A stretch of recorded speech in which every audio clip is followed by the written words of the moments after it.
আয়াত ৯৭।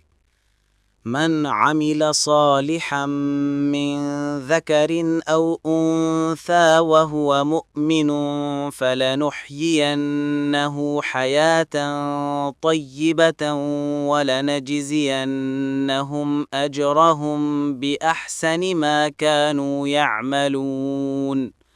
অনুবাদ: মুমিন হয়ে পুরুষ ও নারীর মধ্যে যে কেউ সৎকাজ করবে, অবশ্যই আমরা তাকে পবিত্র জীবন দান করব, আর অবশ্যই আমরা তাদেরকে তারা যা করত তার তুলনায় শ্রেষ্ঠ প্রতিদান দেব। তাফসির। ১ নং ফুটনোটের বিবরণ। সংখ্যাগরিষ্ঠ মুফাসসিরের মতে এখানে হায়াতুন তয়্যেবাহ বলতে দুনিয়ার পবিত্র ও আনন্দময় জীবন বোঝানো হয়েছে। আলী রাদিয়াল্লাহু আনহু অর্থ করেছেন স্বল্পে তুষ্টি।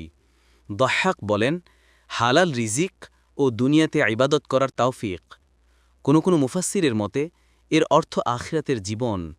হাসান, মুজাহিদ ও কতাদাহ বলেন জান্নাতে যাওয়া ব্যতীত কারোই জীবন স্বাচ্ছন্দ্যময় হতে পারে না। সঠিক কথা হচ্ছে হায়াতুন তয়্যেবাহ এ সবগুলো অর্থকেই শামিল করে। ইবনু কাসির।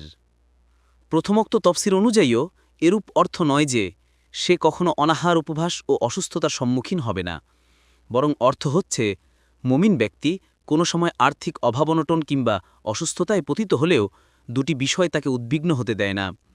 ১. স্বল্পে তুষ্টি ও আনাড়ম্বর জীবনযাপনের অভ্যাস, যা দারিদ্র্যের মাঝেও কেটে যায়। ২. তার এ বিশ্বাস যে এ অভাবনটন ও অসুস্থতার বিনিময়ে আখেরাতে সুমহান চিরস্থায়ী নিয়ামত পাওয়া যাবে। কাফের ও পাপাচারীর অবস্থা এর বিপরীত। সে অভাবনটন ও অসুস্থতার সম্মুখীন হলে তার জন্য কোনো সান্ত্বনার ব্যবস্থা নেই, ফলে সে কাণ্ডজ্ঞান হারিয়ে ফেলে, প্রায় সে আত্মহত্যা করে। পক্ষান্তরে সে যদি সচ্ছল জীবনের অধিকারী হয়, তবে লোভের আতিশয্যা তাকে শান্তিতে থাকতে দেয় না। রাসূলুল্লাহ সাল্লাল্লাহু আলাইহি ওয়াসাল্লাম বলেছেন, সে ব্যক্তি অবশ্যই সফলকাম হয়েছে যে ইসলাম গ্রহণ করেছে, চলনসই মতো রিজিক দেয়া হয়েছে, আর আল্লাহ তাকে যা দিয়েছে তাতেই সে তুষ্ট হয়েছে। মুসলিম ১০৫৪। রাসূলুল্লাহ সাল্লাল্লাহু আলাইহি ওয়াসাল্লাম নিজেও দোয়া করতেন, হে আল্লাহ, আমাকে যা রিজিক দিয়েছেন তাতে তুষ্ট করে দিন, আর তাতে আমার জন্য বরকত দিন, আর আমার অনুপস্থিতিতে যে কাজ হয় তা ভালোভাবে শোধ করুন।